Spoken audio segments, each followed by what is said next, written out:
Salam mesra, salam sejahtera. Yang berbahagia, Datuk Mialan, Pengerusi Persatuan Pendidikan Ciyangkau Perlis.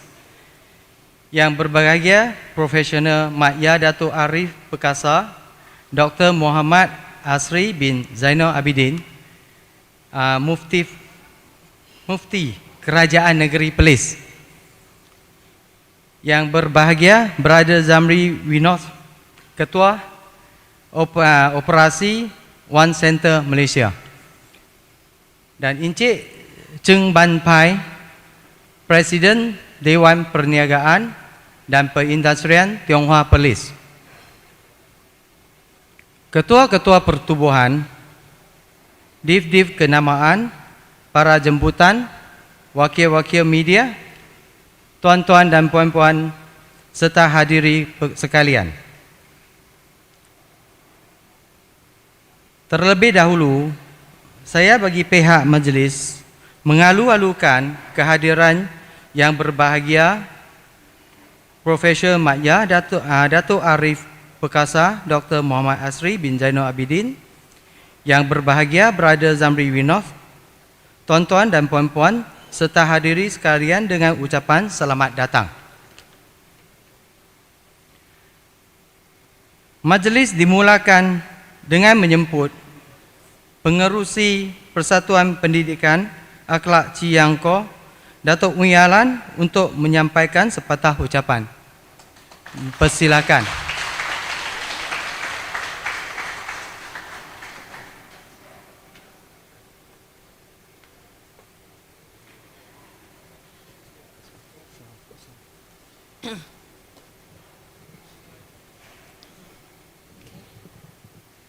Yang mulia Tuan Pengerusi Majlis, yang berbahagia Datuk Arif Perkasa, Dr. Muhammad Asli bin Zainal Abidin, Sahibu Samaah Mufti Kerajaan Negeri Perlis.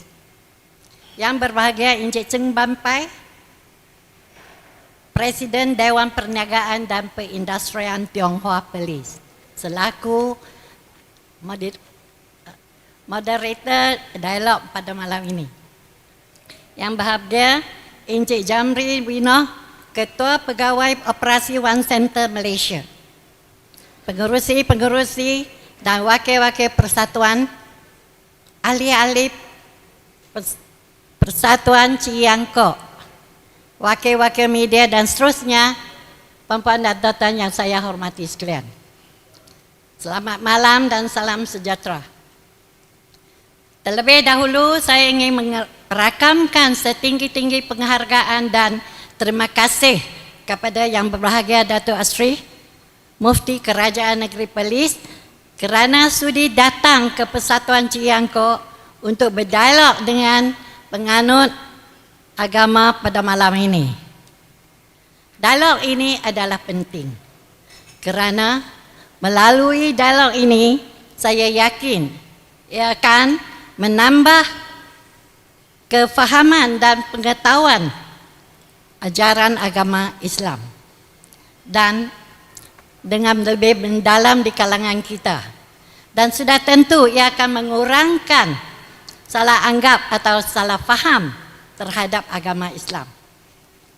Tuan-tuan dan puan-puan, negeri Perlis adalah sebuah negeri yang kecil, tetapi negeri Perlis telah menjadi popular kerana kita mempunyai seorang mufti yang berminda terbuka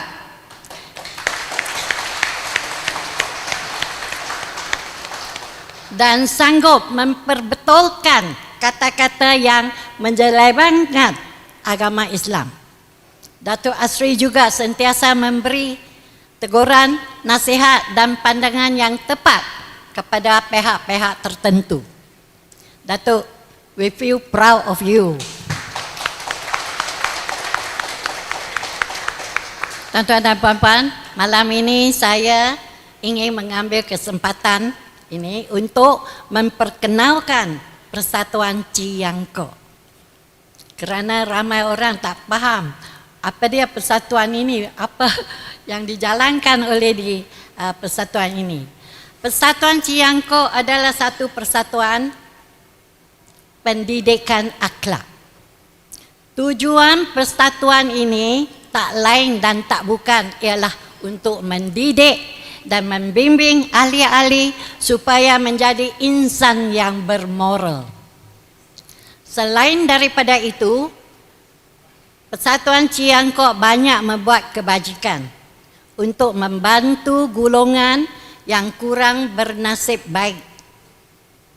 Oleh kerana masa tidak mengizinkan saya berucap panjang, maka saya tidak dapat menyebut jenis-jenis kebajikan yang dijalankan di persatuan ini.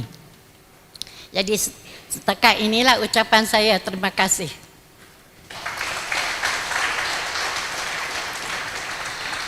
各社团主席或代表，各位嘉宾，紫阳阁的同德们，媒体的朋友，大家好。首先，我要代表紫阳阁向今天晚上出席的各位致以崇高的谢意和敬意。今天晚上我们举行这个宗教的交流会，能够邀请到波州政府的宗教师Dato' Asri到来跟我们交流，这是一个很好的机会。通过这个交流会，以便我们能够更深入的了解回教的教义，从而帮助我们化解我们对回教的误判。Dato' Asri 是一个很开明的宗教师，一旦遇到某些州的宗教师发表一些不符合回教教义的极端言论，他都会在第一个时间内提出纠正。Dato' Asri 时常也发表一些回教的正信言论，获得各界的好评。所以我们玻璃市州很多时候人家讲哇，玻璃市很不错，有一个这样好的宗教师，这样开明的宗教师，Dato' Asri 给掌声他。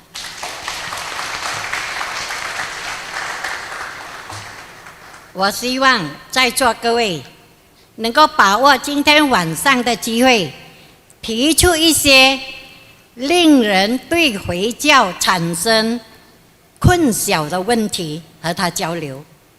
不过我也要提醒大家，发问的时候语气要温和，不要激动，保持我们的风度。仅此，我恭祝大家富慧双修，平安吉祥，晚安。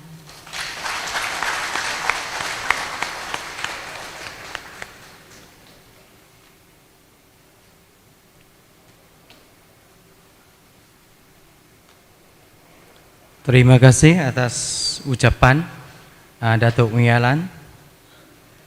Para hadiri sekalian, dengan tidak membuangkan masa, majlis membesar hati mempersilakan yang berbahagia Profesor Mak Ya Datuk Arif Perkasa Dr. Muhammad Asri bin Jainal Abidin, yang berbahagia Brother Zamri Binos dan Encik Cheng Bansan, Cheng Ban Pai, sorry.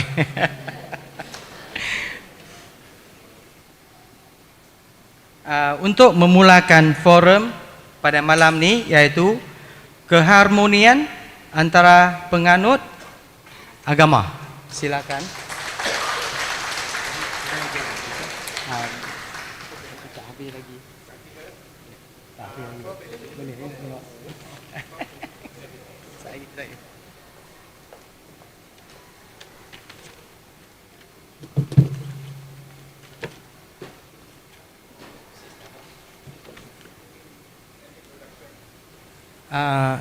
Tak apa, jadi Profesor boleh mulakan.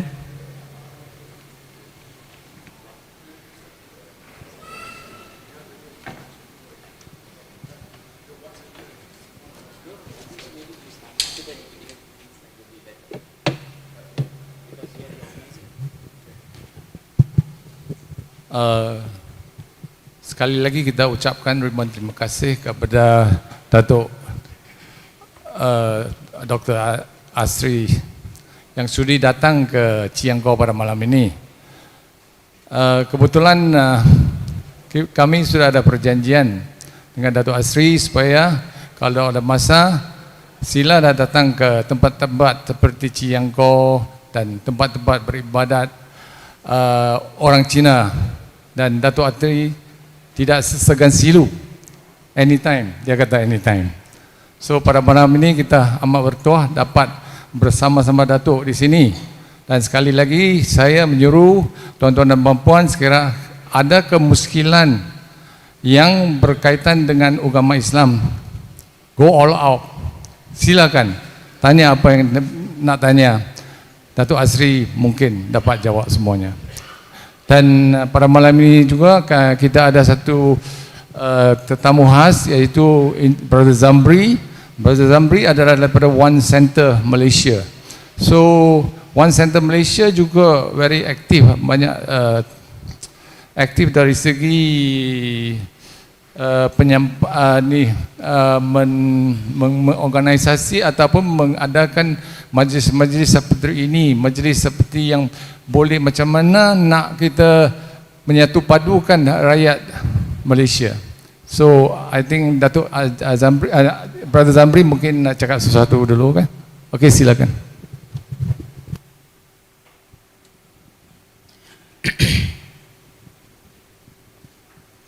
Yang berbahagia Dato' Oi Ahlan, pengurusi Persatuan Pendidikan Cian Ho. Betul kan? Ejaan betul? Okay. Sebab India mungkin bunyi dia lain. Okey, Encik Chin Ban Pai, Presiden Dewan Perniagaan dan Perindustrian Tionghoa Perlis. Yang berbahagia Profesor Madya Dato' Arif Perkasa, Dr. Muhammad Asri bin Zainul Abidin, Mufti, bagi pendek je, Dr. Mazhar boleh? Kita panggil Datuk Mazhar. Okey, tidak lupa juga kepada semua ketua-ketua pertubuhan, dev-dev kenamaan, para jemputan dan wakil-wakil media dan semua hadirin sekalian. Tacahau dan selamat malam. Okey, hari ini kita nak buat program ni secara santai ke atau nak buat secara serius? Okey, kita buat secara santai sebab dah malam kan. Nanti buat serius semua nak tidur. Hospital Kangak pun tak jauh ni. Okey, baik. Bersama dengan kita hari ini ada dua orang panel yang saya percaya tak perlu lagi saya nak perkenalkan. Betul tak? Seorang merupakan pengurusi kepada Dewan Perniagaan dan Perindustrian Tionghoa Perlis. Saya sendiri pernah berjumpa dengan beliau beberapa kali di beberapa program. Macam yang beliau katakan, kami sebenarnya daripada One Center Malaysia.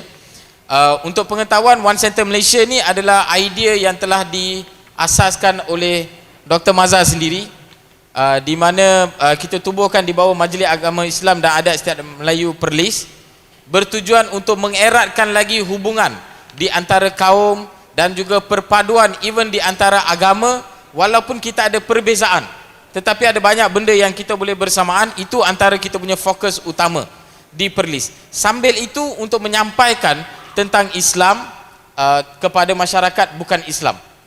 So ini sebenarnya tujuan One Center Malaysia telah ditubuhkan, dan kita pun telah buat pelbagai program sebelum ini bersama dengan masyarakat Cina, bersama dengan masyarakat India. Even kita ada buat juga pergi ke rumah-rumah ibadah di sekitar kawasan Kangak. So fokus kami khususnya kepada Kangak, tetapi amnya kepada seluruh Malaysia dan juga sekitar Malaysia, insya-Allah. Okey, dan kemudian Dr. Mazhar bersama dengan kita pada hari ini, mungkin boleh berikan satu tepukan gemuruh kepada beliau. Dr. Mazhar ini first time datang ke Dewan ni ya. Saya Datuk, bila saya first saya masuk dekat Dewan ni, saya dah fikir, wah Dewan ni cantik ni, lepas ni boleh buat banyak lagi program kat sini. Boleh Datuk? Boleh dah. Lepas ni kita boleh guna dan well maintain. Kan Datuk kan? Well maintain, sangat bagus. Insya-Allah. Okey, dan terima kasih juga kepada Datuk kerana sudi hadir, dan tidak lupa juga kepada masyarakat Tionghoa dan juga masyarakat Cina yang telah mengadakan program ini, yang telah menganjurkan program ini. Untuk makluman semua, program pada malam ini adalah program anjuran daripada Persatuan Pendidikan Akhlak Ciangkau Perlis. Berikan satu tepukan kepada mereka. Dan kalau kita lihat pada hari ini, hampir 99.9% penonton kita pada hari ini yang ada dekat Dewan adalah di kalangan masyarakat Cina. Rupanya dekat Perlis ada ramai orang Cina pada hari ini. Nampak tak? Bagi satu tepukan kepada diri anda. Okey, baik. Sebelum kita pergi kepada forum, saya nak buat sedikit pengenalan dahulu tentang tajuk kita pada hari ini. Tajuk kita berkaitan dengan keharmonian antara penganut agama. Kalau kita lihat dekat Malaysia ni, kita ada pelbagai agama. Kita ada agama Hindu, kita ada agama Buddha, kita ada Confucius, kita ada Taoism, lepas tu kita ada Christianity, kita ada Islam dan pelbagai lagi. Di dalam kepelbagaian ini, walaupun ada agama yang banyak, dalam waktu yang sama juga kita ada pelbagai bangsa. Kalau tuan-tuan dan puan-puan tengok pada hari ini, kita ada 3 bangsa utama dekat Malaysia. Kan? Kita ada orang Cina, kita ada orang Melayu dan kita ada orang putih. Nah lah, sekali-sekala rasa macam jadi orang putih kan. Dan kita ada orang India. Ini 3 bangsa utama. Dan ini di antara keharmonian yang boleh kita bina. Saya sebagai orang India, saya ada budaya saya sendiri. Datuk sebagai orang Melayu, Datuk ada budaya dia sendiri. Kan? Tuan sebagai orang Cina, tuan ada budaya dia sendiri. Walaupun kita berbeza budaya, dan mungkin ada di kalangan kita yang berbeza pandangan agama dan fahaman agama, tetapi dia tidak menghalang kita daripada duduk satu pentas bersama-sama mengadakan dialog dan bersatu hati. Dan saya percaya program ini merupakan satu kejayaan. Terima kasih banyak kepada penganjur dan boleh bagi tepukan kepada mereka. Baik, tanpa kita melengahkan, sekarang ni ada 2 orang panel. Dengan siapa kita nak mula dulu? Kena mula dengan, kena one to sum, Datuk? Latalilat lah 3 orang. Okey, kita start dengan Datuk dulu. Okey Datuk, boleh tak Datuk berikan sedikit pencerahan berkaitan dengan keharmonian di antara agama dan juga kaum, khususnya di negeri Perlis ini? Sebab saya percaya mungkin ramai orang-orang, sebab kita ada penonton pada hari ini, bukan hanya di Dewan ini, kita ada 2 live channel bersama dengan kita, satu Suara Sunnah dan juga Pro Tajrid Media. Dua-dua channel ini kadang-kadang kita punya penonton di media lebih ramai. Kadang-kadang boleh cecah 50,000 dan sebagainya. So kita ada penonton juga di luar daripada Perlis yang sedang menonton kita pada hari ini sekarang ni.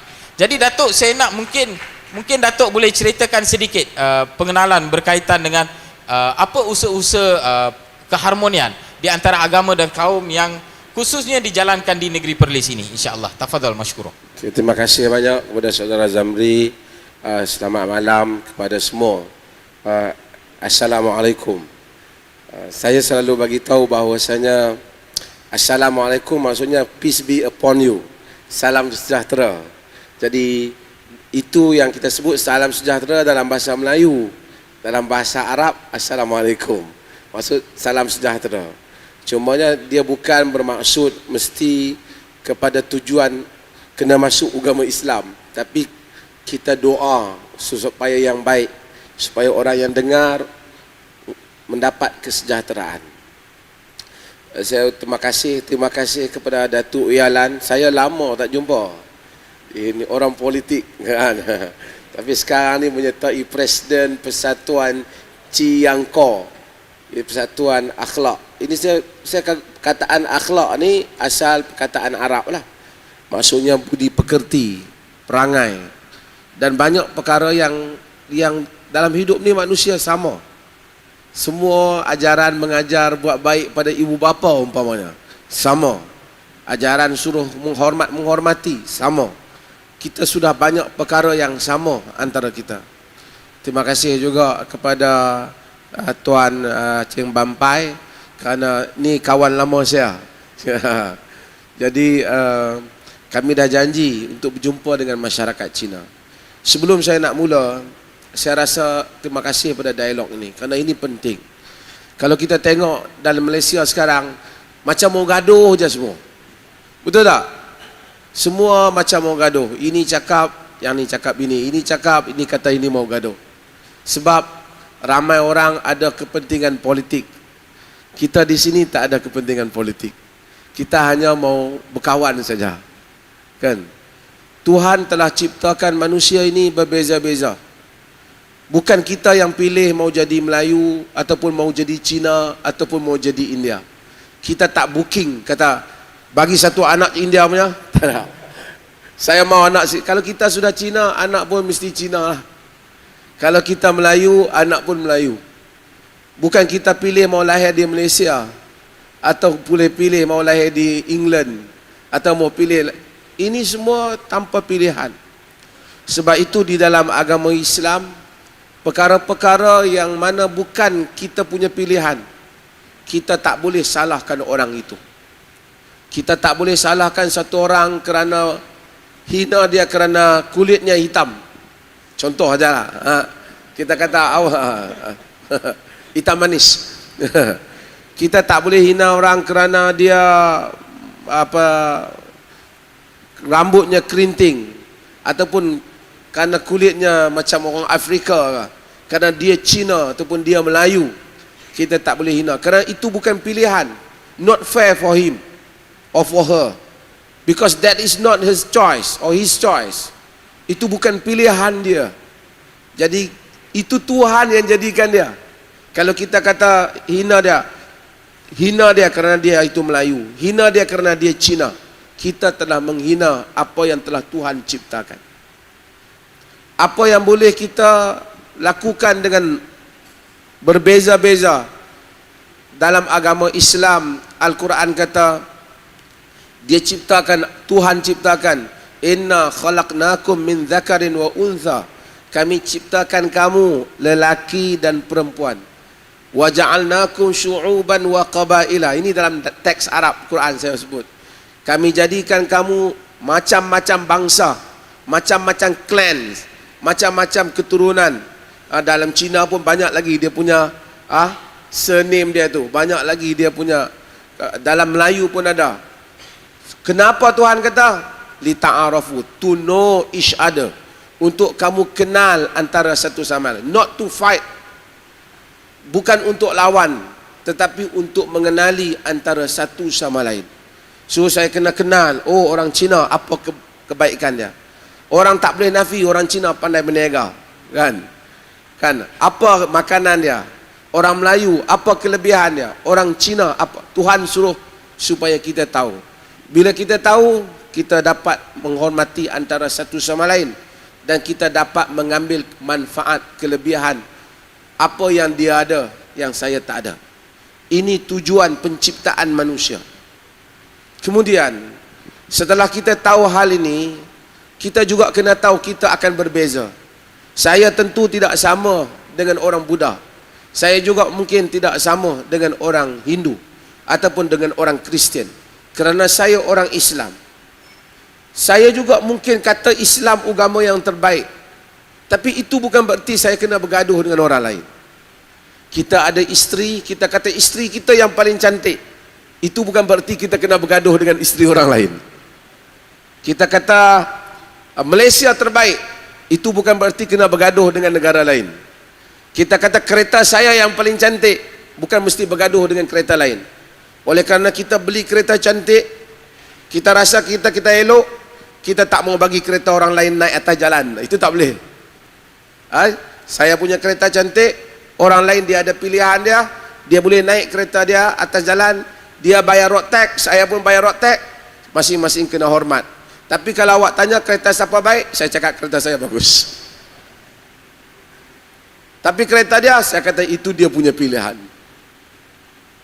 Maka kalau orang tanya orang Islam, saya akan kata Islam bagus. Islam is the best. Kenapa? Saya akan bagi tahu. Habis itu orang lain, itu pilihan dia.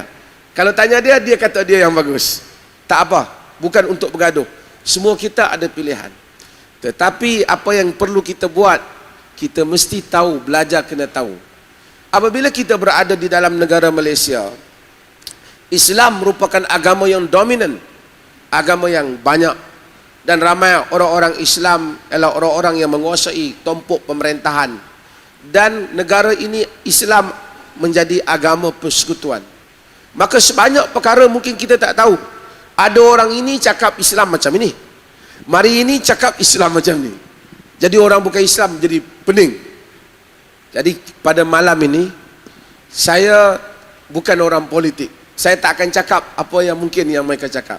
Saya akan bagi tahu apa yang Islam ada dalam Islam. Jadi peluang yang kita nak buat malam ni, mungkin nak tanya, betulkah orang bukan Islam,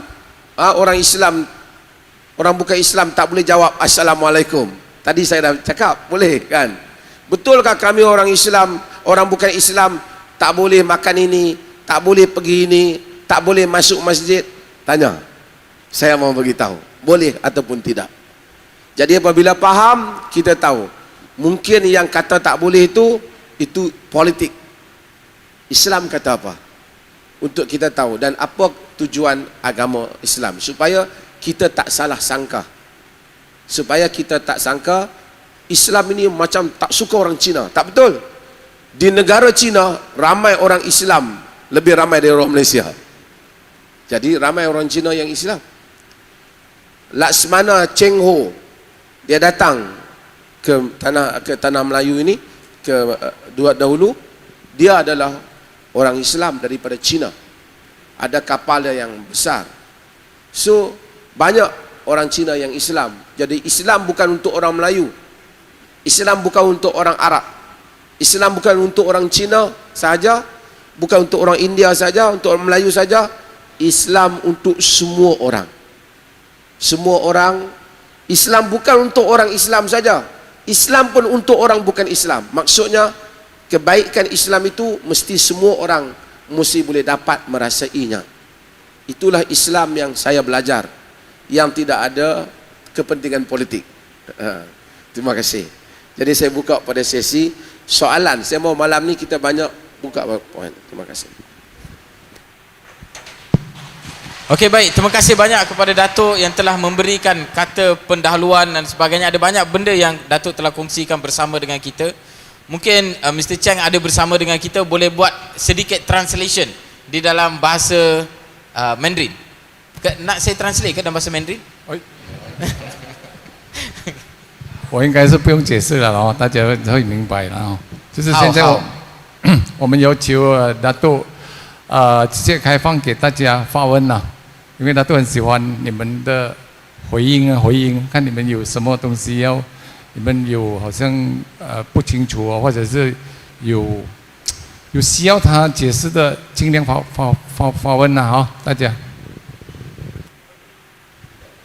Okey, baik. Sekarang ni sebelum saya tanya soalan lain dan sebagainya, kita nak bagi peluang kepada anda. Hari ini hari bersama dengan anda.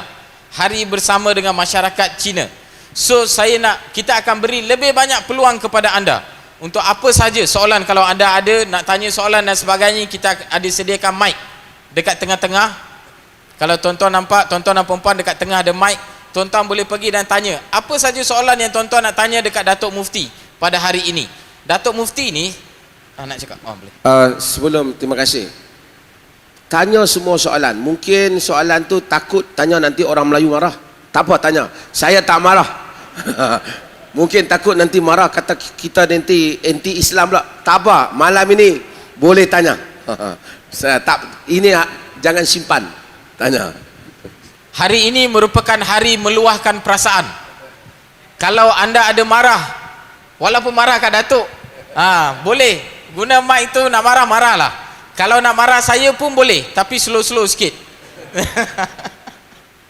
Okey, kepada semua yang ada mungkin ada soalan dan sebagainya, boleh gunakan mic yang disediakan di tengah dan boleh start untuk tanya soalan. Saya buka kepada tuan-tuan dan puan-puan. Sebenarnya untuk makluman tuan-tuan dan puan-puan, Datuk kita ni kadang-kadang dia menerima surat daripada serata Malaysia, kebanyakan daripada masyarakat bukan Islam.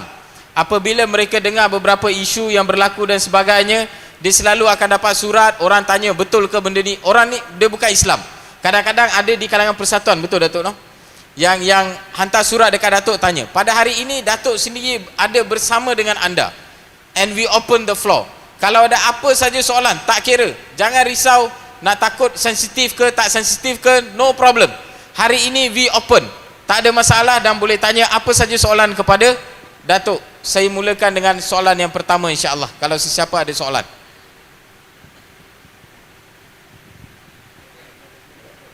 Okey, kita ada soalan dekat sini. Yes. Minta maaf Datuk, tanya sikit lah. Kalau kita lihat azan, okey.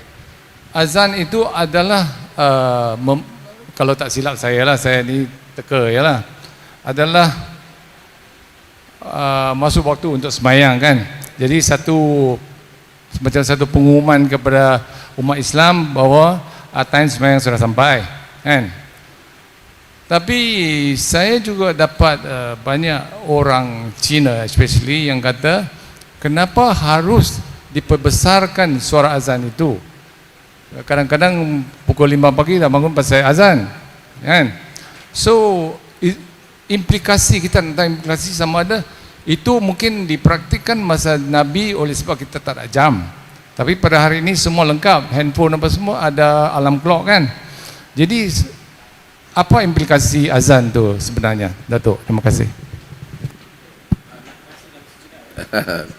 Okey, terima kasih. Azan ini mungkin tuan-tuan dengar azan. Sebahagian orang dia tak tahu ingat azan ni apa azan ni kata. Azan ni dia tak ada kata apa-apa. Dia kata Allahu Akbar, Allahu Akbar. Allah yang maha besar. Allah yang maha besar. Allah is the greatest. Allah yang maha besar. Kemudian dia kata asyhadu alla ilaha illallah. Saya yakin, saya menyaksikan bahawasanya Tuhan, tidak ada Tuhan melainkan Allah. Kemudian saya menyaksikan bahawasanya Muhammad itu Rasulullah. Rasulullah messenger of God. Tuhan hantar dia. Kemudian dia kata hayya ala salah. Mari semayang 2 kali. Kemudian kata hayya alal falah, mari kepada kejayaan 2 kali. Kemudian dia kata Allahu Akbar, Allah yang maha besar, Allah maha besar, la ilaha illallah, tidak ada Tuhan melainkan Allah. Itu saja dia kata. Dia tak ada cakap siapa-siapa punya. Sebahagian orang bukan Islam dia tanya saya, itu dia ada marah siapa lah? Dia tak ada marah siapa. Dia hanya bagi tahu waktu sudah masuk. Oleh kerana azan ini dia syiar. Dahulu dia tidak ada mikrofon. Zaman dahulu. Tetapi oleh kerana dunia sekarang ini, kita tuan-tuan mungkin tahu, kalau kita di tengah malam pukul 3 pagi, kita ada orang buat bising, cakap di luar rumah kita, kita akan dengar. Sebab apa? Sebab bunyi lain tak ada, tidak terganggu, tidak tercemar. Jadi kita akan dengar. Tapi hari ini bila siang kita tak boleh dengar. Sebab apa? Bunyi kereta, bunyi mesin, bunyi banyak benda. Hari ini kalau azan tanpa guna mikrofon siang, orang tak boleh dengar. Jadi kita guna mikrofon supaya orang dengar. Tujuannya bagi tahu, bukan bagi tahu panggil semayang. Walaupun manusia tahu waktu masuk, tapi bila panggil dia kena datang. Jadi itu tujuan dia untuk memanggil orang semayang. Azan merupakan lambang bahawasanya adanya orang Islam. Kalau tuan-tuan pergi ke negara yang kuat Kristian, lambang dia loceng lah. Saya duduk di Oxford, saya tahulah pagi-pagi semua bunyi, churches around me, semua bunyi loceng. Jadi itu dia panggil orang datang. Demikian jugalah azan. Dia tak ada cakap siapa-siapa. Cumanya di Perlis kita telah tidak membenarkan kuatkan bunyi itu, hanya azan sahaja supaya tak ada ganggu orang lain. Ini saya telah keluarkan masa saya jadi mufti, masa awal lagi dulu. Sudah hampir dah 10 tahun dah kita. Saya jadi 2 kali mufti. Jadi sekejap 2 tahun, bialan tahun, lepas tu dah tak jadi, kemudian jadi semula. Kita memang tak mau terganggu orang-orang yang tidak. Kerana yang Tuhan suruh azan saja. Lain mau ceramah, mau cakap, baca kuat-kuat dalam mikrofon, nanti jiran-jiran yang bukan Muslim kacau, ataupun yang bukan kena datang semayang punya kacau, kita tak mau. Kerana Islam peace, kedamaian. Tuhan suruh azan, azan saja. Lain kita tak mau tambah. So di Perlis ni kalau dengar ada masjid kuat sangat bukan azan, lain-lain dia cakap, nak tidur pun tak boleh. Boleh bagi tahu semua saya. Okey ya. Terima kasih. Okey, baik, terima kasih Datuk. Kita telah pun dengar penjelasan berkaitan dengan azan. Okey, baik, kepada yang lain kalau ada soalan. Okey. Kalau ada soalan boleh datang dan tanya soalan. Ke malu-malu ni? Brother.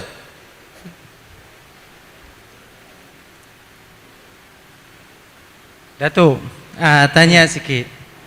Kalau macam Muslim, betul tak boleh kahwin 4? Atau takat 4 atau boleh lebih? Okey, very good. Okey Datuk, Muslim boleh kahwin 4 atau lebih. Datuk kahwin Saya kalau berapa? nak kahwin 4 ni saya kena berdiri. Supaya saya nampak. Nak tambah satu lagi. Orang perempuan di sana tak marah sama saya. Nak tambah satu lagi. Datuk kahwin berapa? Okey. Yang pertama, Islam suruh semua lelaki kena kahwin. Kahwin dulu. Belum lagi kira, jangan kira lagi berapa ramai kena kahwin. Kerana lelaki kena ada pasangan dia, baru normal hidup. Kalau tidak nanti dia jadi LGBT, dia pening. Jadi dia kena kahwin. Tapi kahwin semua orang boleh kahwin, semua orang mau kahwin, semua lelaki mesti mau perempuan, perempuan pun mau lelaki.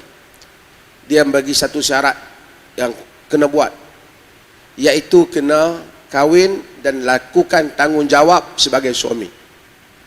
Dalam agama Islam, suami ada beberapa perkara yang mesti buat untuk isteri. Dia mesti sediakan tempat tinggal, rumah. Dia mesti sediakan pakaian. Dia mesti sediakan makanan. Dalam istilah Islam dia panggil nafkah. Nafkah, dia mesti provide 3 benda ni. Kalau dia gagal provide 3 benda ni, 3 perkara ni, dia suami yang gagal. Isteri boleh pergi court bagi tahu suami saya tidak memenuhi tanggungjawab. Itu dulu. Itu satu isteri pun kena buat sama. Jadi kalau sekiranya dia mau kahwin 2, dia mesti buat perkara ini pada 2 isteri dia secara sama adil. Quran kata, wa in khiftum alla ta'dilu fawahidah. Jika kamu takut tak boleh adil, kahwin 1 saja. Bukan dia kata kamu kahwin ramai-ramai. Dia kata kalau takut tak boleh adil, 1 saja. Kalau takut isteri, ya jangan. Kan? Jadi kalau kamu takut tak boleh adil, duit tak cukup, rumah tak cukup, bukan saja duit kena cukup, hari kena betul. 1 hari sini, 1 hari sana. 2 hari sini, 2 hari sana. Kalau sini 2, sini 1, tak adil. Sini kasih kereta 1 biji, sana kereta 1 biji. Ramai orang mau kahwin lebih, tapi susah mau buat adil. Kalau dia kahwin lebih tidak adil, bukan ajaran Islam. Kecuali isterinya yang nombor 2 kata, saya okey, you kasih dia banyak pun tak apa, itu lain cerita. Jadi suami mesti mau nak banyak, tapi Islam limitkan setakat 4 saja. So dalam Islam, keadilan itu yang penting. Kalau tak boleh adil, tak boleh tambah. Ramai orang cerita pasal tambah, dia tak cerita pasal adil. Jadi kalau tengok ada orang ramai isteri, ramai isteri tapi dia tak adil, itu bukan ajaran Islam.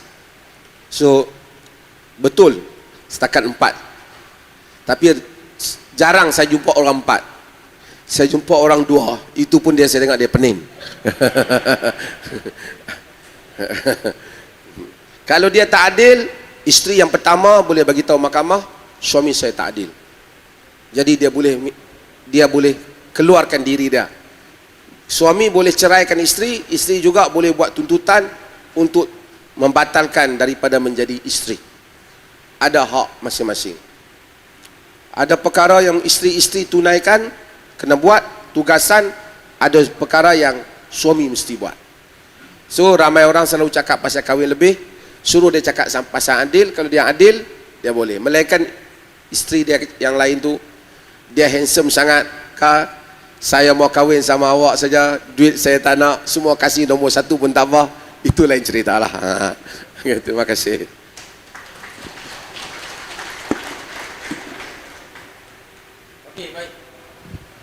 Okey, baik. Kalau ada soalan lain mungkin kita boleh tanya. Kita dah dengar pasal poligami. Yes.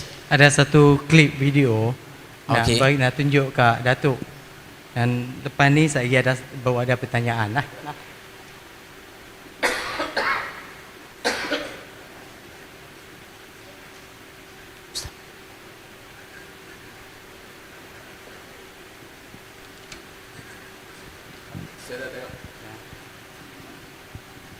Okey, minta Datuk komen tentang video tersebut.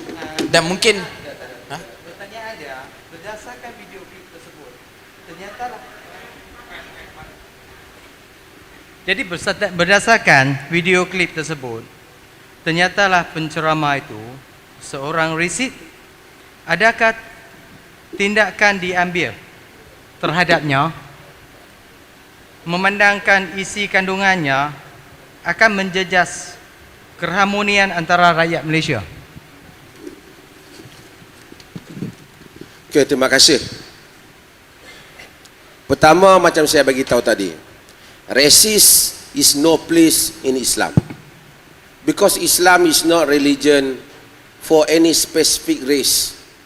Islam is religion for all. Islam agama untuk semua. Dia bukan agama untuk mana-mana bangsa.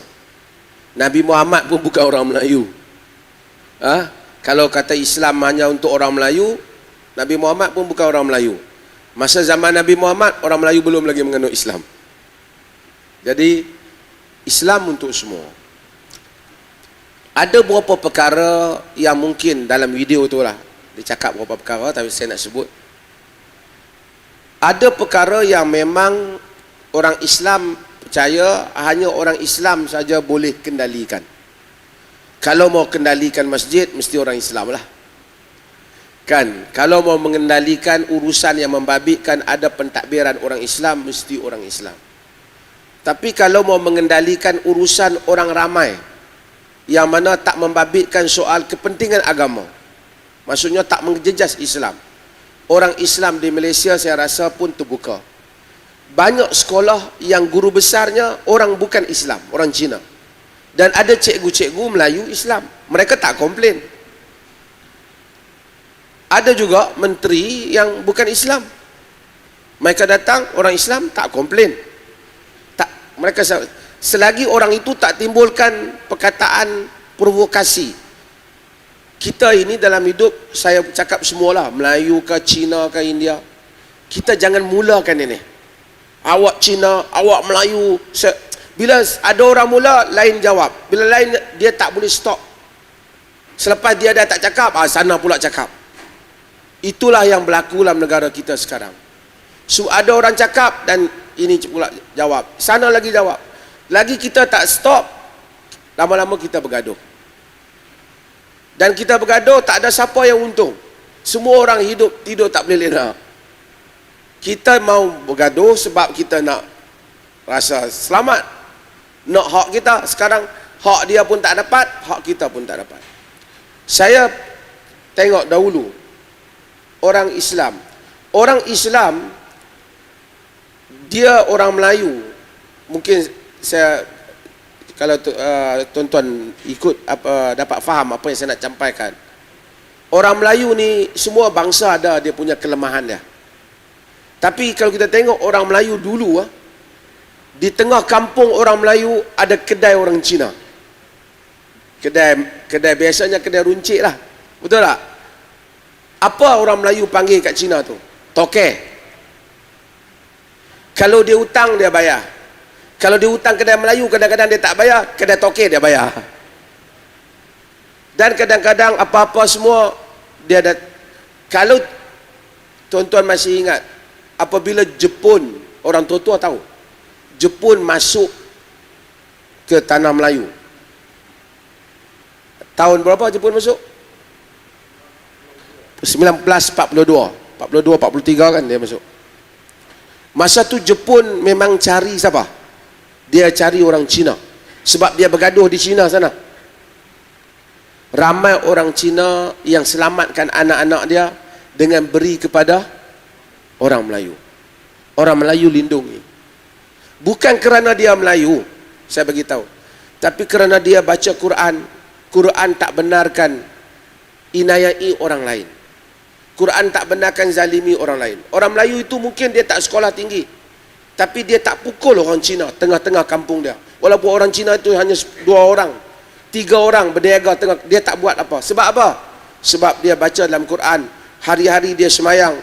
Itu yang tadi azan, Allahu Akbar, Allahu Akbar, dia pergi semayang, Allahu Akbar, dia akan baca Alhamdulillahi Rabbil Alamin.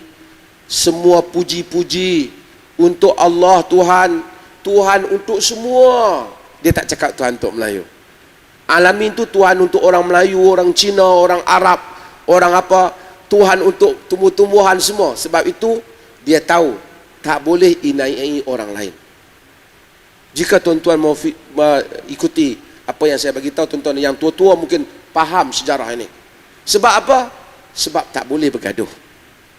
Maka tak bergaduh, walaupun ada peristiwa tertentu 13 Mei, tapi banyaknya tak bergaduh. Dulu duduk dalam kampung boleh makan sekali, kedai. Cuma kebelakangan ini kena banyak sangat isu, nampak macam nak bergaduh. Tu pun masih belum bergaduh. Kalau dah bergaduh, saya tak boleh datang sini, kan?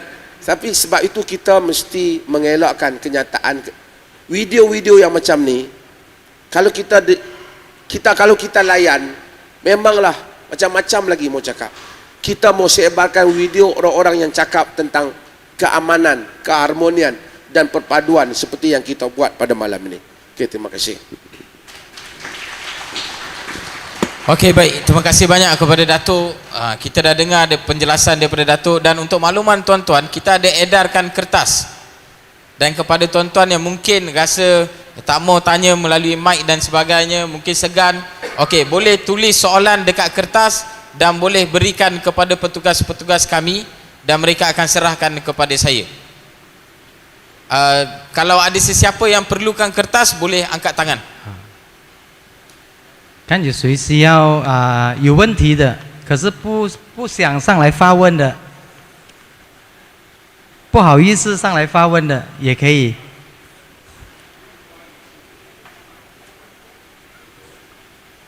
华语也可以，你们写华语也可以。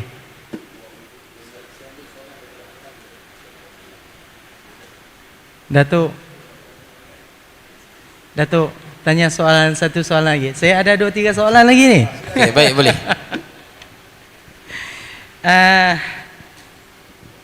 Ini bertentangan dengan anjing. Pasal apa?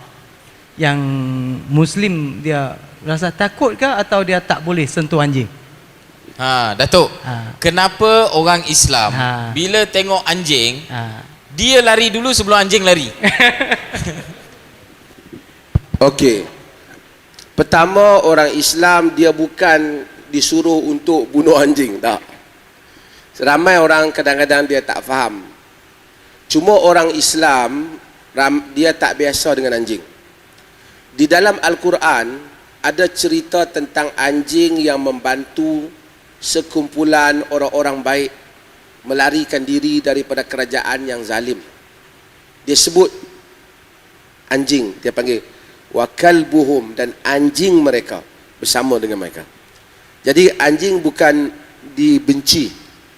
Dalam hadis Nabi Muhammad cerita kepada sahabat-sahabat dia, kepada Nabi Muhammad bagi tahu ada seorang pelacur yang mana dia lihat anjing dahaga.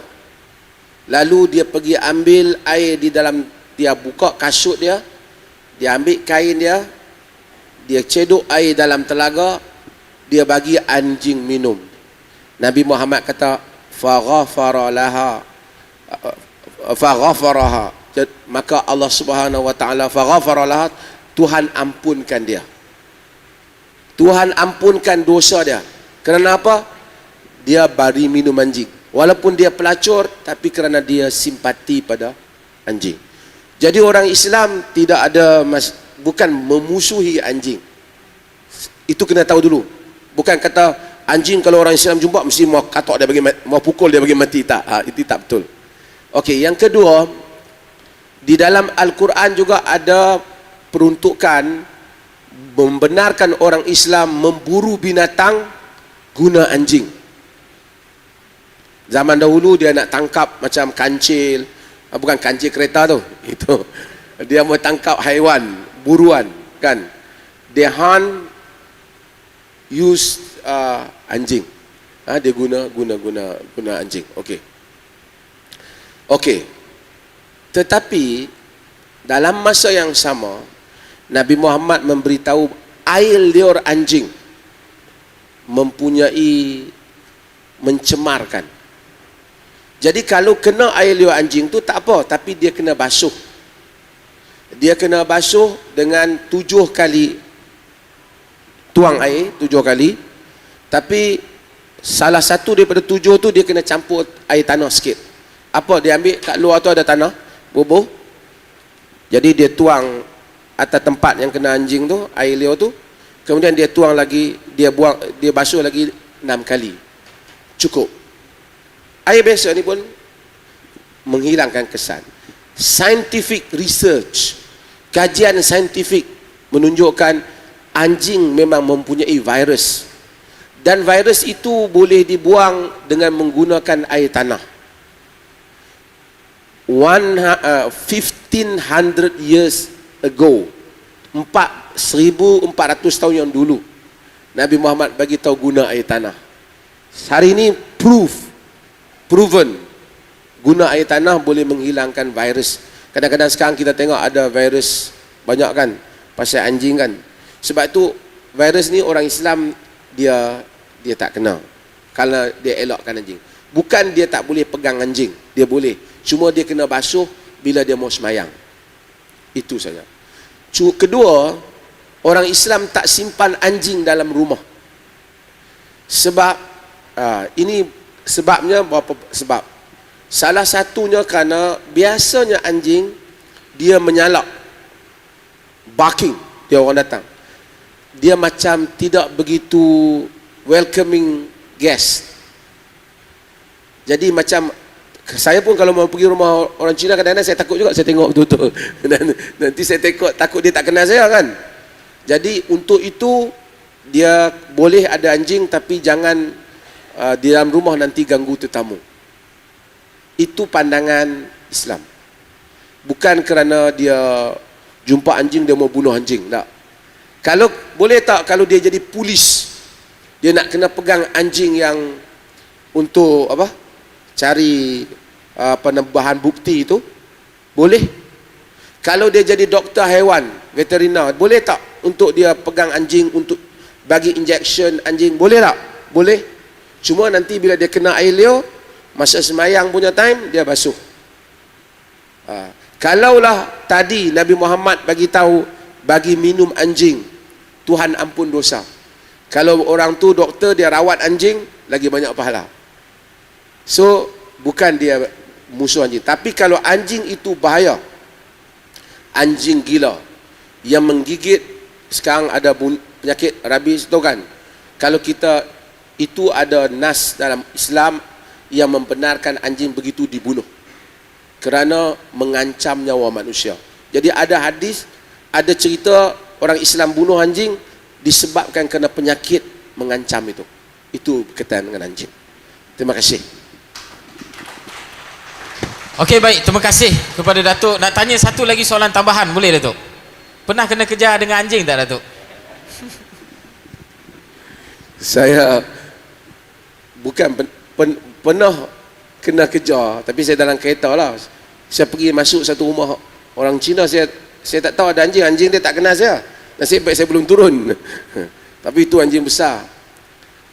Orang Islam, anak-anak orang Islam, bila dia tengok anjing, dia terkejut. Sebab dia tak biasa. Sebab itu saya ingat kalau tuan-tuan ada anjing, anak-anak orang Islam ni bukan dia anti anjing tu, tapi oleh kerana dia tak biasa, mungkin kena letak tepi sikit. Bila bawa masuk ke restoran tak boleh lah, sebab orang Islam takut dia jilat. Itu saja, bukan kerana dia mau bunuh anjing tu, kerana dia macam kalau dia pegang tak apa, tapi masa time semayang dia kena basuh, itu aja. Ya, Okey, baik, terima kasih Datuk. Memang betul apa yang Datuk kata. Macam saya kan, saya, isteri saya orang Melayu, saya orang India. So saya dengan anjing, saya tak ada masalah sangat. Sebab dulu masa saya duduk dekat tempat saya, jiran-jiran ada anjing dan sebagainya. Anjing ni bila saya percaya tuan-tuan tahu, anjing bila dia dah rapat, dia kenal kita, dia ekor dia akan goyang, dia akan datang dekat, tapi dia takkan gigit. Tapi kalau orang Melayu, dia tak tahu tu benda. Anjing datang dekat, dia ingat dia mau datang gigit. So dia akan lari lah. Kalau tak ada dia baling barang, anjing betul-betul datang gigit. So itu yang berlaku biasanya. Okey, baik Datuk, kita ada 2 soalan pula dekat sini. Okey.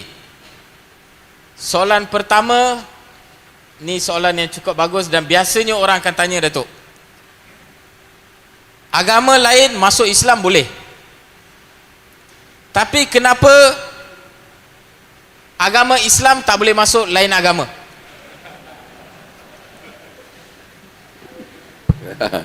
Ini bagus soalan. Ni yang tengok dalam live streaming kita di belakang ni, saya tengok hampir 2,000 orang seluruh Malaysia merata tengok, dan mereka pun tahu bahawasanya masyarakat sini terkenal persatuan C yang koh.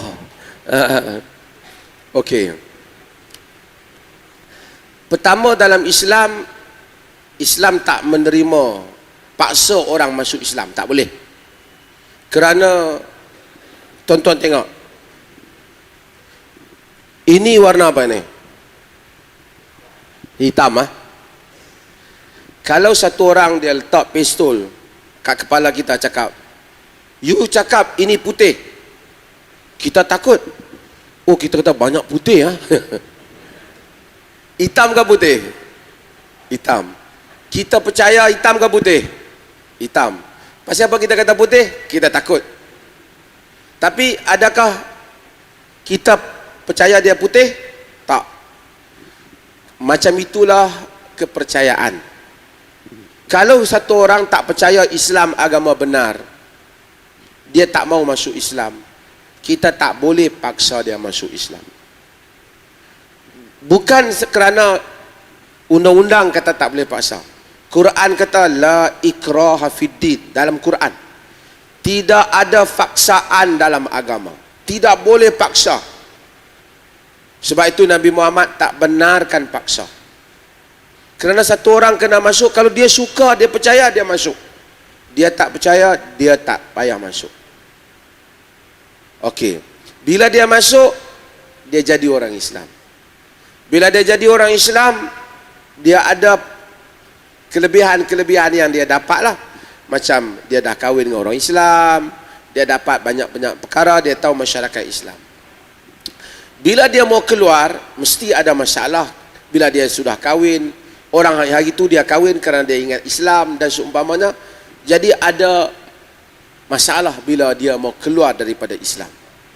Sebab itu maka ada undang-undang, yang sebahagian undang-undang itu dibuat di Malaysia. Tidak ada satu undang-undang yang kata kalau keluar Islam mesti hukum mati, tak ada. Yang ada, bila mau keluar Islam kena selesaikanlah semua ini. Ada anak, ada orang Islam, ada babitkan harta bersama, rumah tangga, perkahwinan. Jadi ini banyak perkara yang mana bila mau keluar akan ada masalah. Tapi kalau orang Islam duduk di negara macam di UK, di US, di negara-negara lain mana-mana saja, di Indonesia ada yang masuk dan ada yang keluar, tidak ada satu undang-undang di zaman ini yang dibuat. Terutama apabila dunia telah menerima perbezaan-perbezaan ini. Walaupun dari segi sejarahnya ada latar tertentu undang-undang. Saya tak mau cerita di sini sebab nanti dia akan membabitkan latar sejarah kenapa. Kerana dahulu, ini mungkin pasal yang di luar pun dengar, saya nak fahamkan. Dahulu tidak ada kita. Kenapa tuan-tuan rakyat Malaysia? Apa bukti tuan-tuan rakyat Malaysia? Kalau orang tanya, what is your proof you are Malaysian? IC. Kan? IC yang buktikan. Kita ambil IC atau kita ada pasport Malaysia, maka kita rakyat Malaysia. Ini bukti kita rakyat Malaysia. Dahulu 1400 tahun dulu, macam mana mau bukti rakyat? Ada IC tak? Tak ada. Macam mana mau tahu ini rakyat negara ini rakyat negara ini, ini rakyat negara lain masuk ke sini, ini rakyat negara sini pergi sana? Macam mana mau tahu? Macam mana mau tahu? Kita boleh tahu yang satu, kita tanya, you agama apa? Kalau Islam, dia akan duduk dalam kawasan orang Islam. Kalau Kristian, dia akan duduk kawasan Kristian. Satu lagi, saya bukan Islam, tapi saya ada perjanjian dengan negeri ini, saya rakyat Islam. Dahulu Nabi Muhammad benarkan. Negara lain kebanyakan tak benar, tapi di bawah pemerintahan Nabi Muhammad, bukan Islam boleh hidup dengan aman, tapi dia kena ada bersetuju menjadi rakyat. Jadi bersetuju menjadi rakyat kena ada perjanjian, kena ada agreement, tapi dulu kabilah, dahulu dia clan, dia tribe. Lalu dia buat macam mana? Dia kena ada treaty, dia kena ada perjanjian. Okey. Kalau satu orang setelah tahu semua, dia keluar pergi negara sebelah, ambil semua maklumat pergi sana. Zaman dahulu kalau kita lari daripada kerajaan ini, ambil maklumat, pergi kerajaan satu lagi, kita panggil apa itu? Dia panggil treason. Dia panggil pengkhianat. Betul tak? Semua orang Cina lebih tahu. Cina banyak dinasti, macam-macam. Pengkhianat ni apa hukuman dia? Kalau satu orang khianat daripada kerajaan sini ambil pergi kerajaan sana, apa hukuman dia? Zaman dahulu masuk penjara, mesti hukuman dia apa? Mati. Nabi Muhammad tak mau bunuh orang, tapi kalau dia khianat, dia ambil maklumat, dia pergi sana, dia rancang lawan balik, dia di bawah treason. Treason, hukuman dia mati. Kerana masa itu Nabi Muhammad dia menguruskan negara, dia selalu memaafkan, tapi bila urus negara, negara tak boleh bocor rahsia. Kalau dia benarkan semua orang curi maklumat pergi, rosak negara. So dia warning, khianat mesti mati, macam orang lain juga. Dengan itu ramai ahli-ahli agama menyatakan murtad keluar agama mati, merujuk pada zaman itu. Bila zaman berubah, pandangan-pandangan berubah. Karena hari ini kita tak lagi terikat hanya dengan agama, kita juga ada. Kalau dia dulu Islam, dia keluar daripada Islam jadi agama lain, orang Islam akan cuba banyak langkah supaya dia jangan faham balik kenapa awak tak suka dengan Islam, kena terang pada dia. Kemudian dia tak suka juga, dia mau pergi tak apa, tapi dia jangan bagi gaduh. Pergi sana, dia itu Islam tak guna, saya sudah jadi 5 tahun sana, dia kalau dia buat begitu, dia jadi gaduh itu dia ambil tindakan. Itu maksudnya. Terima kasih. Okey, baik, terima kasih banyak Datuk atas penjelasan. Saya nak tanya, fahamkah saya cerita? Kalau tak faham angkat tangan, nanti saya cakap. Itu seorang-seorang cakap. Okey, boleh faham? Kalau tak faham saya boleh cakap dalam bahasa Tamil. Okey, baik. Kita ada satu lagi soalan. Sebelum itu, saya ada soalan. Saya nak tanya dengan Datuk. Okey, sekarang ni kita ada banyak orang Cina dekat sini dan mereka ada juga yang daripada Persatuan Perniagaan dan Perindustrian. So, orang Cina ni kita tahu Datuk, diorang ni sangat terkenal dengan buat bisnes. Buka kedai, macam-macam dan sebagainya, kedai makan. Dan kalau kita tengok, kedai makan orang Cina ni adalah di antara makanan yang mana semua bangsa gemar. Persoalannya dekat sini, boleh tak orang Islam pergi makan dekat kedai orang Cina?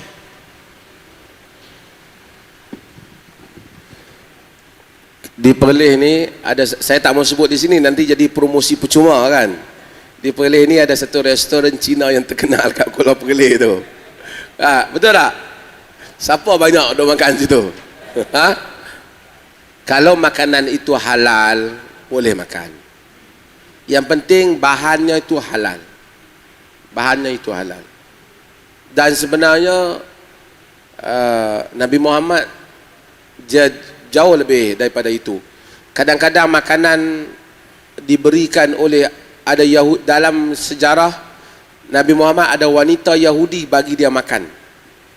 Bagi dia makan kambing. Jemput dia. Dia makan. Wanita tu dia letak racun. Dan sahabat Nabi Muhammad ada yang mati. Nabi Muhammad tak mati. Tapi dia terasa racun tu. Masa dia angkat, dia cakap kepada wanita tu, daging ini beritahu saya awak letak racun. Wanita tu kata, saya mau menguji kamu. Tapi 2 orang mati. Bukan saya nak cerita pasal racun, tapi saya nak cerita dia menerima jemputan bukan Muslim. Kalau makanan tu halal, sehingga dia terkena. Tapi dia tak hukum wanita tu, dia maafkan. Tapi yang pentingnya ialah kita orang Islam boleh makan di tempat orang bukan Islam kalau makanan tu halal. Cumanya di atas dasar hormat menghormati itu, jika tuan-tuan panggil orang Islam pergi ke rumah, bagi tahulah makanan ni saya ambil yang halal, dia makan. Terima kasih. Datuk, sini ada satu soalan tambahan mengenai makan. Jadi misalnya saya bagi contoh, saya seorang Islam, saya buka restoran. Ya ke? Bila masuk Islam? Bukan, misalan. For example, nah, contohnya kalau saya seorang Islam, saya buka restoran. Saya buka restoran, mungkin saya buka cafe, okey? Jual makanan western food, adalah burger lah, semua western food. Jadi saya ada pelanggan, ramai pelanggan mungkin daripada luar negeri ataupun yang bukan Islam. Jadi apabila kita makan western food, kadang-kadang ada request daripada customer, kalau boleh kalau itu jual macam minuman keras sikit. Okey, saya seorang Islam. Okey. Adakah saya dibenarkan untuk berbuat demikian? Bolehkah satu orang Islam jual minuman keras, arak kepada orang bukan Islam? Dia tak minum, tapi dia jual pada orang lain. Jawapan yang pertamanya, dia tak boleh. Sebab apa? Kenapa tak boleh? Orang Islam percaya arak tak baik untuk kesihatan. Islam percaya arak merosakkan dia. Bagaimana awak percaya dia merosakkan awak bagi ke orang? Tak boleh. It's not good moral untuk satu kita percaya, good ethic. Kalau kita percaya satu benda tak baik, it's not good for me, because it's not good for me, I give it to you. Itu bukan akhlak yang baik. Itu bukan sikap not good behavior. Bukan suatu budi yang baik. Sebab itu maka tak dibenarkan. Kalau kita percaya tak bagus, jangan beri pada orang yang tak bagus. Sebab itu Islam tak benarkan orang Islam menjual arak, membawa arak, menuang arak, apa saja yang membantu orang minum. Tak boleh, kerana dia tak bagus. Bukan kerana mau menghalang kebebasan dia, tetapi sebab kalau awak percaya tak baik, jangan jadikan orang lain pun tak baik. Itu saja. Kenapa dia tak benar? Terima kasih. Tambah sikit. Kalau kita pergi ke luar negeri, macam kita pergi ke negeri macam Arab, kan, Dubai misalnya, kita pergi airport, dia orang jual Arab. Jawab. Kalau kita pergi negeri Arab, ada Arab pun minum arak, memang. Tapi itu bukan ajaran Islam. Ramai orang Arab macam-macam pergi Thailand angkut perempuan pun dah. Tapi itu bukan ajaran Islam. Islam bukan apa yang orang Arab buat. Islam apa yang ada dalam Al-Quran. Ramai orang Islam tapi cakap tipu. Ramai orang Islam bohong orang. Ramai orang Islam suka gaduh dengan orang. Itu bukan ajaran Islam. Dia mengaku dia Islam. Islam bukan yang pada diri dia. Islam, kalau dia amal, macam ada orang Buddha tapi tak ikut ajaran Buddha. Ada orang Confucius tak ikut Confucius. Kalau you good Muslim, those who follow the teaching of Al-Quran and Hadith, not those who claim he or she is Muslim. Itu orang Islam yang baik. Kena ikut ajaran. Terima kasih. Okey, baik Datuk. Kita ada satu lagi soalan.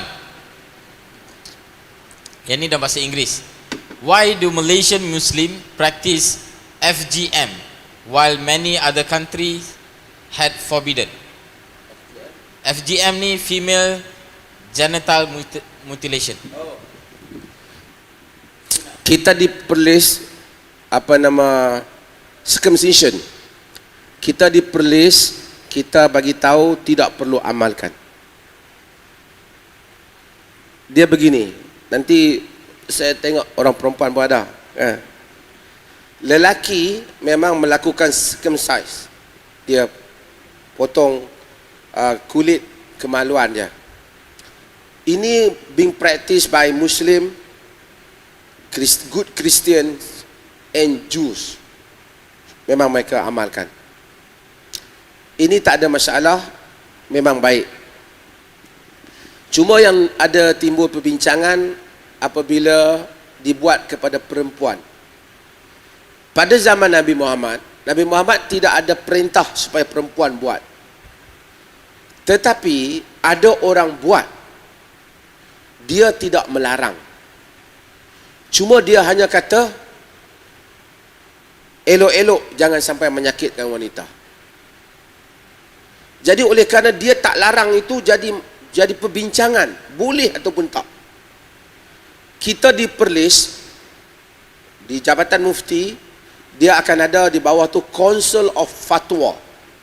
Ini scholars, orang-orang yang pandai Islam bersidang. Bukan dalam Perlis saja, seluruh Malaysia kita lantik.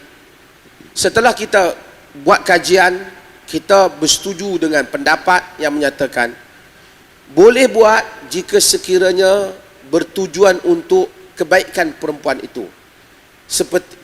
Seperti ada wanita kaum tertentu, Arab, mungkin Afrika, yang alat wanitanya itu dia perlukan kepada macam kosmetik surgery. Mereka memang buat potongan sedikit. Itu yang dibuat. Kalau dia sendiri dengan pilihan dia mau buat, maka ini termasuk khitan yang kita dibolehkan. Tetapi memaksa wanita tu buat kecil-kecil, lahir, terus hantar buat, kita kata kita tidak memilih pendapat ini di Perlis. So, di Malaysia pun sebenarnya tak buat. Di Malaysia mungkin yang bertanya ni dia hairan, di Malaysia dia tak buat seperti mana yang dilaporkan oleh UN, United Nations tu.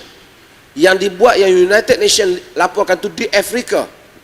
Dia circumcision dia tu, dia buang semua banyak bahagian yang sensitif wanita itu, menyebabkan tak bagus untuk wanita. Tapi di Malaysia tak ada. Dia hanya sedikit, dia lukakan sikit. Actually, that is not khitan yang dimaksudkan ataupun circumcision yang dimaksudkan. Tapi more kepada tradisi di Malaysia dia telah buat. Kalau tanya di Perlis, soalan dia di Perlis, kita bagi tahu fatwa anak perempuan tak perlu buat. Terima kasih. Okey, baik. Terima kasih Datuk. Kalau ada soalan lain, kita masih boleh ambil lagi beberapa soalan. Kalau ada soalan bertulis, boleh berikan dekat saya. Brother boleh baca Mandarin? Oh, boleh? Saya boleh baca tapi orang tak faham. Okey, mungkin dalam 10:30. Boleh, kita, berapa lama lagi boleh? Boleh dalam 15 minit, mungkin 1-2 soalan lagi kita boleh ambil. Okey, ada pertanyaan tentang sebab apa Muslim Islam tak boleh makan babi? Datuk. Kenapa orang Islam tak boleh makan babi? Sebut babi pun tak boleh. Okey. Kenapa orang Islam tak boleh makan babi? Pertama saya nak beritahu, orang Islam percaya semua dalam dunia ni yang Tuhan ciptakan untuk kebaikan kita. So dia ciptakan binatang, ada yang boleh untuk kita menaikinya, ada yang boleh kita makan, ada udara, ada bukit, ada sungai, pemandangan yang cantik, semua untuk manusia menikmati dunia ini. Tetapi Tuhan telah melarang beberapa perkara. Tuhan, pada kepercayaan orang Islam, Tuhan tak perlukan kita. Bukan kata kalau saya semayang banyak, Tuhan ada banyak untung. Oh, tak ada. Kalau kita semayang banyak, kita yang untung. Kalau kita tak makan, sekarang dalam agama Tuhan kata jangan minum arak. Bukan kalau kita tak minum arak Tuhan sudah untung. Tak ada. Karena Tuhan mau kebaikan untuk kita. Orang Islam, Tuhan telah larang, antara yang larang daripada makan daging babi atau khinzir. Dahulu orang Islam hanya ikut saja sebab dia larang. Dahulu tak ada, mana ada sains, kajian, makmal sains, mau kaji, masuk makmal, mau buat test. Tuhan kata jangan, you stop. When God says stop, you stop it. Obey the order. Tapi sekarang, setelah lama orang Islam dah ikut, patuh tak makan babi, kajian-kajian, mungkin tak payah dengar saya pun, buka di sini, boleh tengok pork, dan dia punya research on pork, dia punya bahaya dia, ternyata daging itu bahaya. Bukan Islam yang kata dia bahaya, dia ada banyak masalah kepada kesihatan jika diambil. So pertama agama larang, kedua dari segi saintifik juga menunjukkan tak bagus. Dan larangan agama itu, Islam larang tu untuk kita percaya kerana ada kebaikan. Dulu kita tak tahu, sekarang baru kita tahu. So orang Islam tak makan babi. Kalaupun orang Islam sembelih pun tak boleh, dia memang tak makan. Dia tak makan babi dan dia tak makan bahan yang ada babi. Satu lagi, sebab orang Islam percaya hidup ini test, hidup ini adalah cubaan, ujian. Tuhan mau tengok awak patuh ataupun tidak. Semua daging dia benarkan, boleh makan.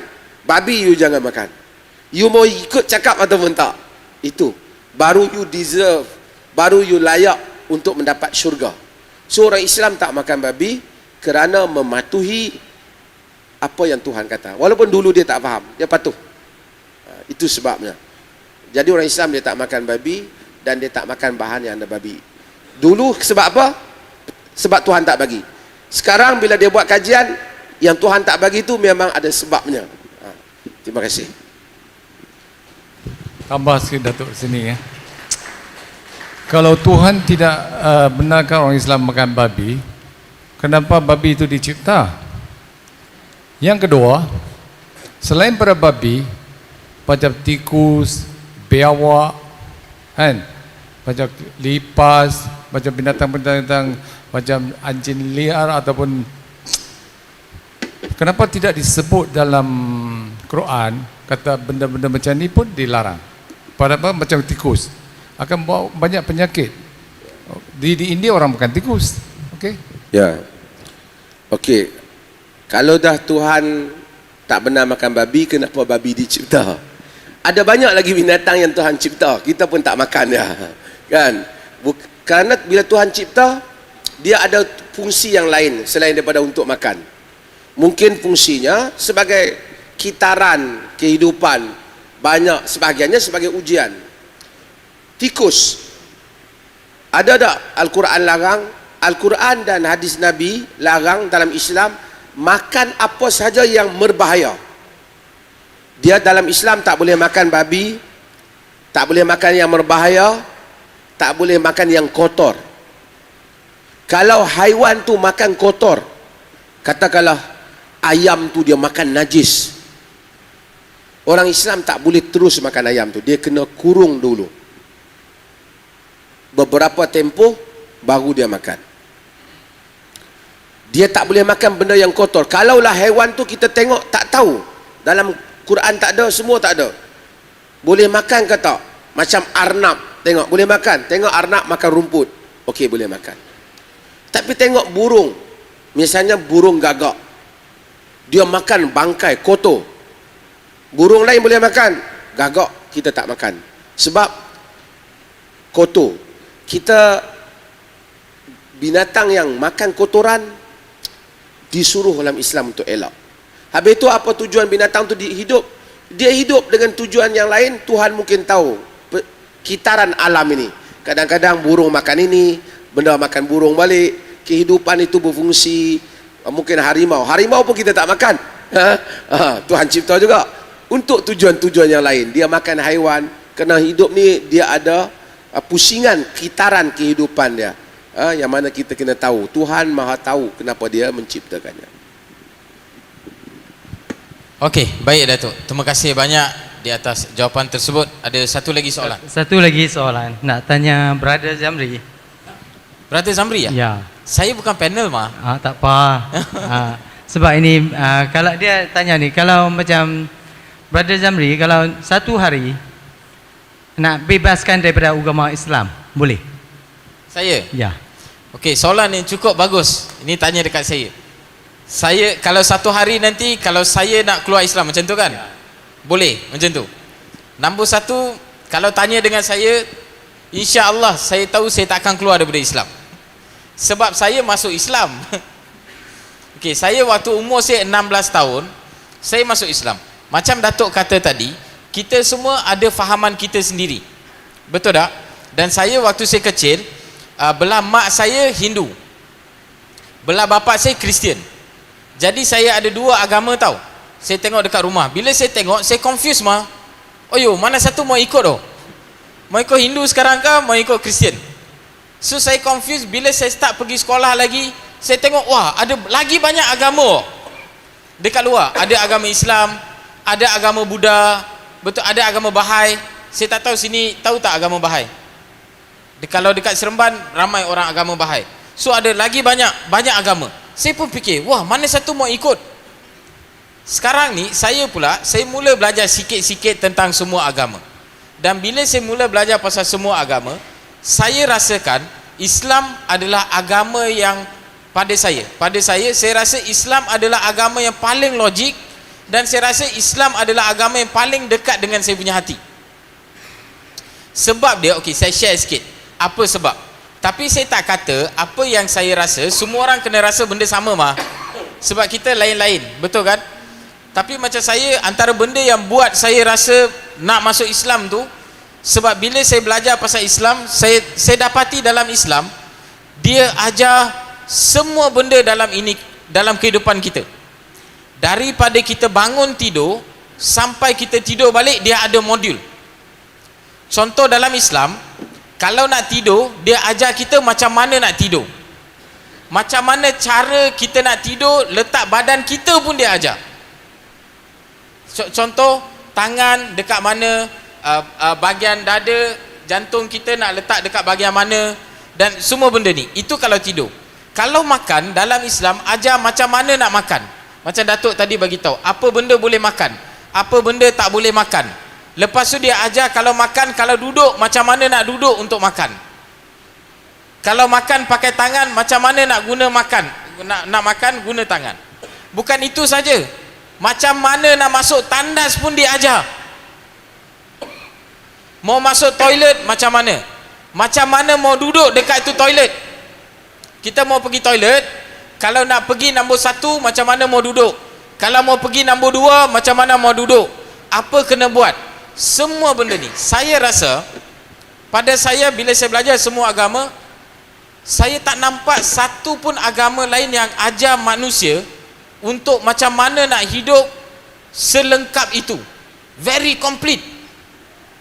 Dan bila saya tengok semua benda ni sebenarnya dia mengajar, semua benda yang dia ajar ni, macam mana nak tidur, jantung kenapa kena ada dekat belah mana, macam mana makan, kenapa guna tangan, okey kalau guna tangan macam mana kita nak start, bila kita pergi toilet kenapa nombor 1 kena duduk macam ni, kenapa nombor 2 kena duduk macam ni, ada banyak benda. Dan bila kita cek benda ini, dia memberi kebaikan untuk kesihatan, dia bagi untuk kesihatan, dia ada bagus untuk kesihatan. Dari sudut perubatan, saya pula fikir macam mana ini Nabi Muhammad dia boleh tahu semua benda ini 1400 tahun dahulu. Dia bukan saintis mah, dia bukan saintis, dia bukan ahli perubatan, dia tak boleh buat surgery pun sama orang. Tapi macam mana dia boleh tahu? Itu sebenarnya buat saya rasa, wah, ini agama ajar macam mana saya perlu hidup. Tapi kalau kita tengok semua benda ini diajar lengkap. Ini saya cuma cerita sedikit, ada banyak lagi. Dan saya rasa ini mesti agama yang betul. Saya pun masuk Islam. Sekarang bila saya masuk Islam, saya yakin Islam adalah agama yang betul. Betul kan? Macam mana saya mau keluar Islam sebab saya fikir Islam betul mah. Dah macam undang-undang Malaysia, dia betul tak undang-undang Malaysia ni kalau dah masuk Islam, dia tak boleh dibebaskan lagi atau tak boleh keluar daripada Islam. Okey, pandangan saya sebenarnya begini. Tengok. Kepercayaan, kita percaya dia duduk dekat hati. Macam Datuk kata tadi, dia duduk dekat hati. Kita boleh paksa orang, fizikal kita boleh paksa. Kalau ada satu orang dia kata dia tak mau bangun, saya nak contoh, kalau saya nak buat Datuk, saya kata Datuk tak boleh bangun, saya boleh buat tak? Boleh. Saya angkat tali, saya kasih ikat dekat kerusi, so dia tak boleh bangun. Betul kan? Ini fizikal. Tapi kalau saya nak bagi tahu dekat Datuk, Datuk tak boleh percaya, boleh ke? Tak boleh. Sebab dia duduk dekat hati. Kepercayaan ni dia macam cinta tau. Bila kita cinta satu orang, tak ada orang boleh paksa kita suruh cinta sesiapa, ataupun tak ada orang, kalau kita tak cinta sama dia pun orang tak boleh paksa. Kalau kita cinta pun orang tak boleh paksa kita jangan cinta. Betul kan? Sebab dia duduk dekat hati. Benda yang duduk dekat hati, tak ada orang boleh paksa, tak ada orang boleh buat apa. Kalau ada orang bagi tahu, you tak boleh, itu ini. Tapi kalau dia tak percaya, siapa boleh halang? Sebab agama, kepercayaan datang dari hati. Kalau orang itu tak mau percaya, macam mana kita mau paksa dia? Wah, you mesti mau percaya. Tak boleh. Dia cuma boleh pura-pura. Ya, macam Datuk katalah. Ya, saya percaya. Do you get the point? Mungkin itu saya punya. Datuk mungkin boleh bagi sedikit. Okay, terima kasih. Secara undang-undangnya dia, macam saya kata tadi, kalau dia nak keluar banyak perkara yang terbabit dengan undang-undang. Tapi kalau dia keluar juga, tak ada macam agama, macam dia tak percaya ke Islam. Mula dia percaya ke Islam, lepas tu tak percaya. Dia tak percaya, nak buat apa? Dia tak percaya. Dia duduk dalam rumah dia tak percaya. Bukan boleh orang tangkap dia. Kalau dia buat ajaran agama lain dalam, orang tak boleh buat apa pada dia. Pasal ini kepercayaan.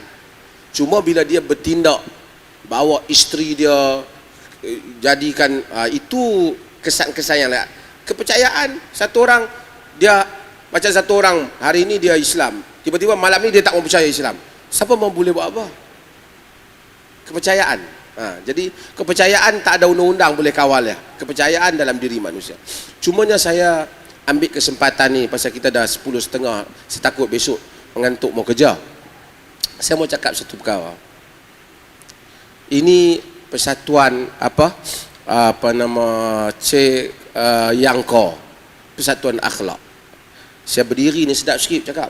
Saya nampak belakang. Kalau kita, saya nak cerita, kalau kita tengok satu orang susah, kita ambil sikit duit, kita kasih sama dia. Apa kita rasa? Rasa banyak baik kan? Kita rasa tenang, betul tak? Kita rasa macam satu blessing. Tuhan wujud. Dia mau daripada kita kebaikan. Kalau kita buat baik, kita akan tahu kebaikan itu. Saya, Bang Pai, kita semua, bila kita tahu di sana ada Tuhan, Tuhan mesti tahu apa yang kita minta daripada dia. Perkara yang penting untuk kita minta pada Tuhan. Saya minta, tuan-tuan pun minta, Tuhan, tolonglah tunjukkan saya apakah yang benar. Itu mufti cakap dia punya agama. Itu Zamri dia cakap dia punya. Lain orang pun cakap agama dia. Apakah yang benar? Kalau kita minta betul-betul daripada Tuhan, Tuhan akan tunjukkan pada kita apakah yang benar. Sebab selagi kita tidak temui yang benar, kita akan rasa ada benda yang tak cukup dalam diri. Semua benda kita buat, tapi ada missing satu. Sehingga kita benar-benar berjumpa dengan apa yang Tuhan mau. Itu yang Tuhan buat pada kita. Kalau kita tengok orang susah, kita pergi, kita tak tolong dia, kita rasa satu tak kena. Kita patah balik, kasih dia duit, kita akan, Tuhan mau benda yang baik. Kita hidup hari-hari, kita rasa ada perkara tak kena. Something missing in our soul. Ada benda yang tak kena. Seakan-akan our soul is looking for something. Life is not complete. Tak cukup. Kita pun cakap, Tuhan, apakah yang benar yang kau mau? Tolong tunjukkan saya. Ini semua kita kena buat. Sebelum kita tidur, kita cakap. Nanti Tuhan itu, dia penyayang, pengasih. Dia akan tunjukkan saya, dia akan tunjukkan tuan-tuan, dia akan tunjukkan Zamri, semua orang, apa yang dia tunjuk, itulah yang terbaik. Sebelum kita pejam mata jumpa dengan dia, jangan nanti dia cakap, pasal apa awak tak pernah minta supaya saya tunjuk awak yang baik? Jadi kita sudah minta. Jadi saya punya mesej untuk diri saya sendiri, untuk semua juga, masing-masing kita mesti kena buat supaya Tuhan tunjukkan kita jalan perkara yang benar. Terima kasih. Okey, baik, terima kasih banyak kepada Datuk. Dan mungkin Mr. Ching, kalau ada sedikit mesej yang nak sampaikan kepada semua, bukan hanya kepada masyarakat Cina, mungkin juga kepada masyarakat Islam yang sedang menonton live, dan juga kami. Saya beri Hampir 3,000 saya tengok sedang menonton seluruh Malaysia. So boleh ada mesej apa mau sampaikan? Pada hadirin yang saya hormati sekalian, pada malam ni kita berada di Persatuan Ciyangko yang di mana adalah satu persatuan yang amat berjaya di Perlis, dan seperti mana yang pengurusi sudah bagi tahu kepada tuan-tuan perempuan, ini adalah satu tempat di mana pembentukan akhlak setiap insan kita pentingkan. It's very in line with the teaching of the most of the religion. So bagi semua penganut agama, kita harap kita hidup di Malaysia, kita harap kita dapat hidup walaupun berlainan agama dan berlainan agama bangsa dan kepercayaan, kita percaya kita akan terus hidup aman damai dan untuk selama-lamanya. Terima kasih. Okey, baik, terima kasih banyak. InsyaAllah itu yang kita harapkan, even untuk program pada hari ini. Sebenarnya program ini di antara tujuan dia supaya boleh jadi akrab. Sebab dekat Malaysia ni, kita hidup pelbagai bangsa dan pelbagai agama. Kadang-kala kita ada jiran, mungkin jiran kita Melayu, ataupun orang Melayu dia ada jiran Cina, ataupun orang Cina dia ada jiran India. Kan, India mungkin dia ada jiran Cina dan Melayu. Kita kadang-kadang ada jiran, tetapi kita tak tahu apa benda pun pasal jiran kita. Kan? Kadang-kadang jiran kita tengok dia Cina. Bila datang perayaan Cina, contoh macam Chinese New Year, kita pun pergi beli hamper, kita bagi dekat dia. Sekali tengok dia cakap saya tak sambut Chinese New Year. Ada kan? Ada ke tak? Ada. Tengok sekali dia Kristian. Wah, you Cina, you Kristian meh? Asal Cina tak boleh jadi Kristian lah. So kadang-kadang kita hidup jiran kita pun kita tak kenal. Apatah lagi dengan agama, orang yang berlainan agama. Dan kami percaya orang yang berlainan agama ini, bila kita saling kenal mengenal, kita ambil tahu pasal agama dia, dia pun ambil tahu pasal agama kita, kita ambil tahu pasal budaya dia, dia pun ambil tahu pasal budaya kita. Ini akan menyebabkan keharmonian itu berlaku, sebab kita akan mula memahami mereka dan mereka juga akan mula memahami kita. Macam tadi, bila kita buat dialog, Datuk bagi penjelasan kenapa orang Islam tak makan babi, kenapa dia tak sentuh anjing, tapi anjing boleh guna untuk memburu dan sebagainya. Bila kita faham benda itu dan bila kita faham dalam konteks budaya pemahaman masyarakat Melayu, kita boleh faham, oh patutlah orang Melayu dia kadang-kadang macam ni, oh patutlah orang Melayu dia tak makan babi, ataupun secara amnya orang Islam pun tak makan babi. Tapi kalau kita tak faham, kita tak buat dialog macam ni untuk memahami, akan menyebabkan kita pun rasa apa pasal lah, dia pun tak faham kita, kita pun tak faham dia. So insya-Allah kita harapkan di masa akan datang kita akan buat lebih banyak lagi dialog-dialog begini, dan saya juga mengharapkan agar kita, even masyarakat Islam, agensi yang kita ada, baik Jabatan Mufti, baik One Center Malaysia, baik Persatuan Akhlak Cian Ko ataupun Persatuan Perniagaan, kita boleh sama-sama work together dalam perkara yang kita boleh work together. Contoh macam sini ada Persatuan Akhlak, mungkin selepas ni kita juga boleh dapatkan orang anak-anak, orang-orang Melayu ataupun orang Islam, orang India, yang mana mungkin kalau anda buat kursus pembinaan akhlak, kita boleh buat sama-sama. Ada banyak benda yang kita boleh work together. Dalam benda yang kita boleh work together, we can join together. Dan bila kita join together, banyak benda sebenarnya kita boleh jimat. Kita boleh jimat resource, kita boleh jimat duit, sebab kita bukan hanya nak anak-anak India ataupun anak-anak Melayu saja yang jadi bagus, tetapi kita nak anak-anak India, Melayu, Cina, Bengali, asalkan orang Malaysia. Kita nak semua anak-anak Malaysia menjadi anak-anak yang terbaik dan hidup harmoni bersama. Sekian, terima kasih banyak. Itu pengakhiran daripada program kita. Sehingga kita bertemu lagi di rancangan lain. Saya Zamri Binod, berjumpa lagi. Akhirnya saya satu, kalau tuan-tuan ada masalah mau jumpa saya di Pejabat Mufti, boleh pergi jumpa. Kalau ada apa-apa mau tanya lagi di sini tak habis, boleh sambung di sana. Terima kasih.